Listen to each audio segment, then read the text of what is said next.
Halo, apa kabar Sobat YouTube semua? Berjumpa kembali di Lentera Belajar, channel belajar yang sebenarnya.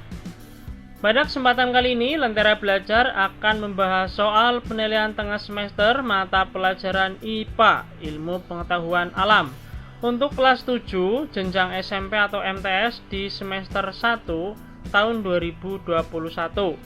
Video ini masih di part yang 1. Pada pembahasan latihan soal IPA ini, semoga bisa membantu Sobat YouTube semua belajar menghadapi penilaian tengah semester. Namun, saya ingatkan bagi Sobat YouTube yang belum subscribe, silahkan subscribe dulu. Jika suka dengan video ini, silahkan like, komen, dan share sebanyak-banyaknya. Dan jangan lupa ikuti terus channel Lentera Belajar untuk mendapatkan video terbaru dan menarik lainnya.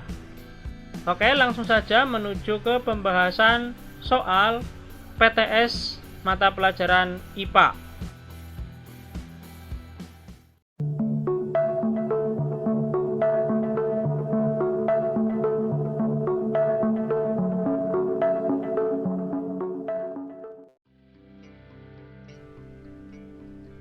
Soal nomor 1. Seorang siswa melakukan penyelidikan IPA dengan langkah sebagai berikut. Ada 3 gambar, gambar 1, gambar 2, dan gambar 3. Urutan tahap-tahap penyelidikan ilmiah IPA yang benar adalah A. 1, 2, 3, B. 1, 3, 2, C. 2, 1, 3, D. 3, 1, 2. Jawaban yang benar adalah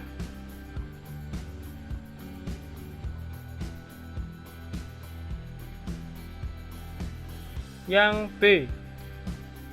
Gambar 1, gambar 3, kemudian gambar 2.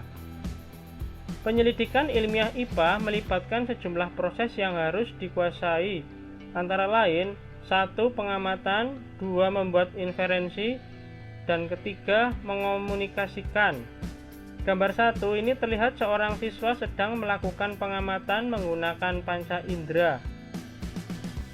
Nah, sedangkan gambar nomor 2 ini seorang siswa sedang mengkomunikasikan hasil penyelidikan kepada siswa lain, baik secara lisan maupun secara tulisan.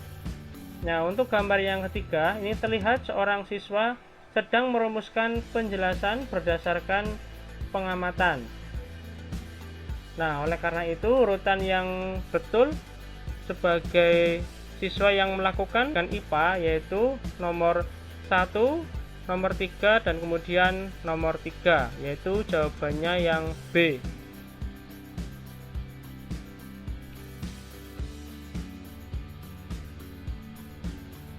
Soal nomor 2, perhatikan gambar berikut.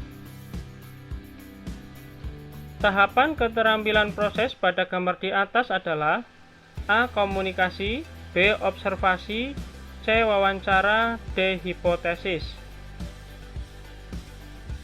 Jawaban yang benar adalah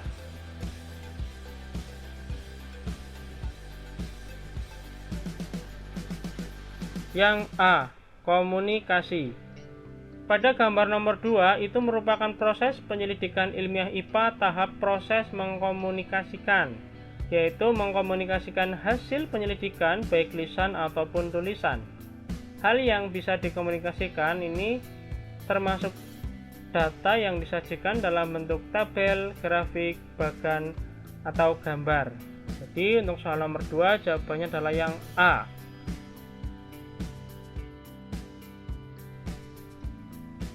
Soal nomor 3. Perhatikan data di bawah ini. 1. Mengetahui apa yang akan terjadi. 2. Menyelesaikan masalah. 3. Memahami berbagai hal di sekitarnya. 4. Berpikir logis dan sistematis. 5. Menjadi pribadi yang suka berpikir cepat. 6. Meningkatkan kualitas hidup. Manfaat dari mempelajari IPA yang benar ditunjukkan oleh nomor A. 1, 2, 3, 4, B. 1, 3, 4, 6, C. 2, 3, 4, 5, D. 2, 3, 4, 6. Jawaban yang benar adalah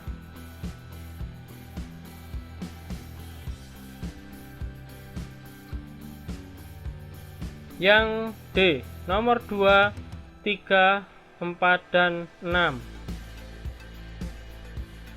Manfaat mempelajari IPA ada 4, yaitu meningkatkan kualitas hidup, memahami berbagai hal di sekitar kita, 3, menyelesaikan masalah, dan yang keempat, berpikir logis dan sistematis. Otomatis untuk nomor 3, jawaban yang benar adalah yang D.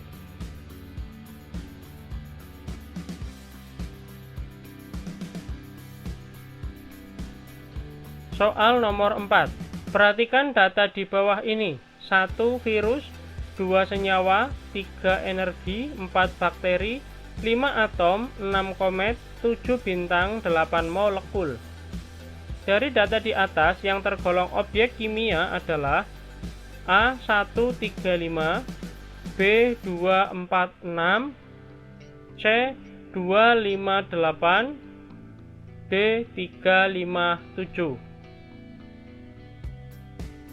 Jawaban yang benar adalah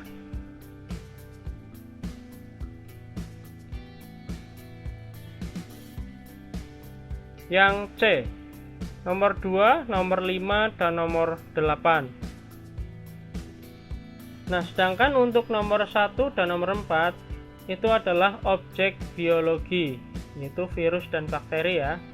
Nah, sedangkan nomor 2, 5, dan 8 senyawa, atom, dan molekul ini merupakan objek kimia. Nah, untuk yang nomor 3, energi, ini adalah objek fisika, dan nomor 6 dan 7, komet dan bintang, ini merupakan objek bumi dan antariksa. Jadi jawaban yang benar untuk soal nomor 4 yaitu yang C.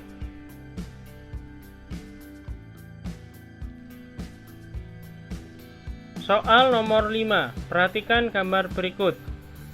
Ada 4 gambar, diperhatikan secara seksama.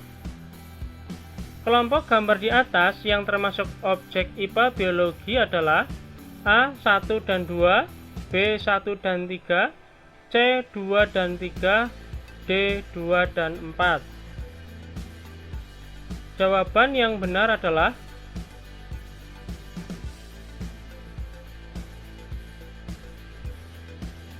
yang C, gambar nomor 2 dan 3. IPA biologi adalah disiplin ilmu yang mempelajari makhluk hidup. Pada gambar soal nomor 5, yang merupakan makhluk hidup adalah nomor 2 dan 3. Jadi sudah jelas jawabannya adalah yang C.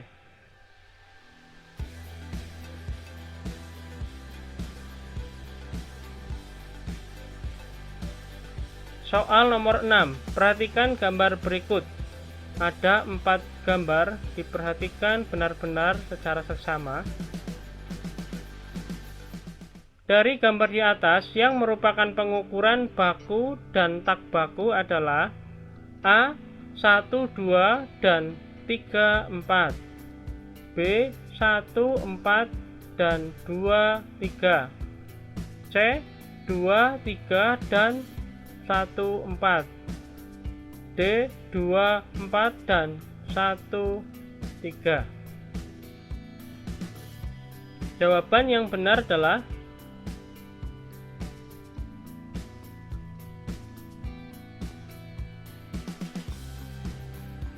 yang B, 1, 4, dan 2, 3.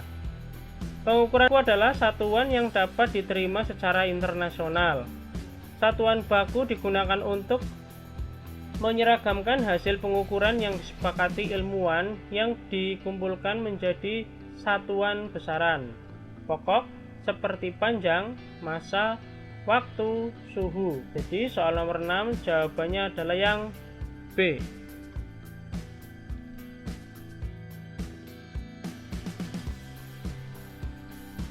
Soal nomor 7. Perhatikan gambar pengukuran panjang berikut. Ada pengukuran balok diukur dengan menggunakan penggaris. Oke, perhatikan gambar dengan baik. Dari hasil pengukuran di atas, panjang balok adalah A 70 mm, B 70 cm, C 7 mm, D 0,7 meter. Jawaban yang benar adalah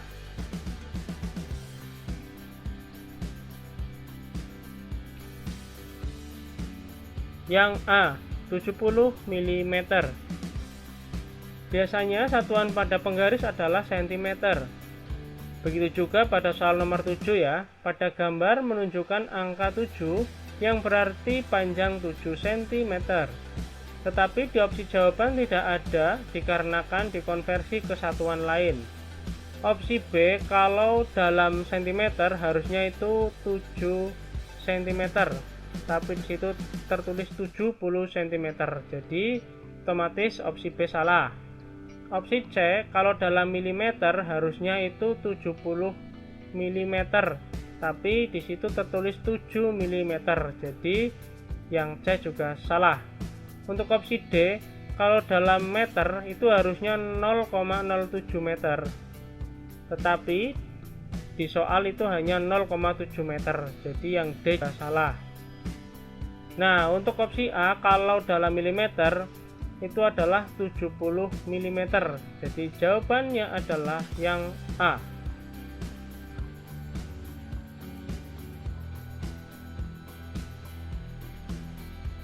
Soal nomor 8, perhatikan gambar berikut. Ini ada pengukuran air ya, menggunakan gelas ukur. Berapakah volume pada pengukuran di atas jika satuan dalam tabung itu mililiter? A 0,1 cm, B 10 liter, C 100 desiliter, D 100 ml. Jawaban yang benar adalah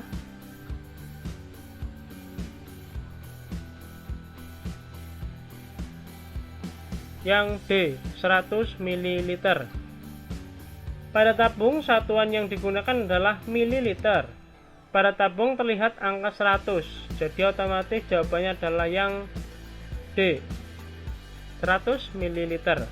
Kalau dalam centiliter pada opsi A harusnya itu tertulis 10 centiliter, tapi di situ tertulis 0,1 centiliter. Jadi opsi A salah ya.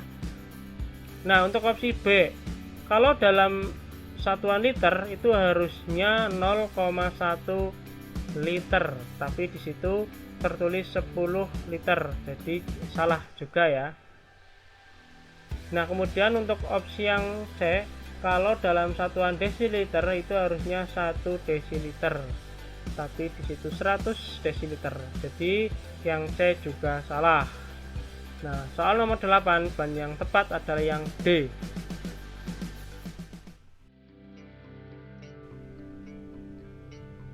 Soal nomor 9. Berikut ini pengertian mengukur yang benar adalah A. Membandingkan suatu besaran yang diukur dengan besaran sejenis yang dipakai sebagai besaran pokok. B. Membandingkan suatu besaran yang diukur dengan besaran sejenis yang dipakai sebagai satuan. C. Membandingkan suatu besaran yang diukur dengan besaran sejenis yang dipakai sebagai besaran turunan. D. Membandingkan suatu besaran yang diukur dengan besaran sejenis yang dipakai sebagai besaran baku. Jawaban yang benar adalah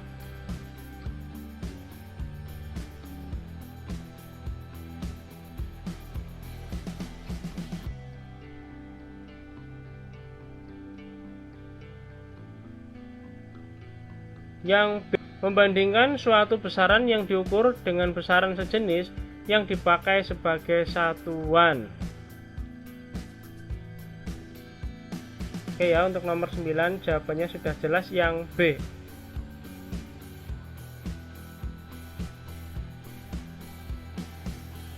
Soal nomor 10. Perhatikan data di bawah ini. 1. Panjang papan tulis 6 jengkal. 2. Tinggi tubuh selamat 170 cm. 3. 3. Lebar ruang kelas 7A 20 depa. 4. Suhu tubuh Hartono 36 derajat Celcius. 5. Carlos masanya 65 kg. Dari pernyataan di atas, yang merupakan kelompok satuan baku yang benar adalah A 123, B 135, C 245, D 345.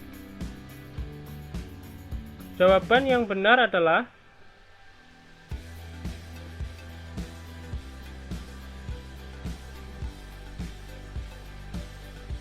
yang C, nomor 2, 4, dan 5. Pada data nomor 10 yang pengukurannya menggunakan satuan yang sudah disepakati secara internasional, yaitu nomor 2, 4, dan 5. Sedangkan yang opsi C ya. Jadi jawabannya sudah pasti yang C. Kemudian untuk satuan jengkal dan satuan depa ini bukan merupakan satuan baku yang sudah disepakati bersama secara internasional ya. Jadi sudah jelas kalau ada satuan jengkal dan depanya itu jawaban salah. Jawaban yang benar adalah yang C.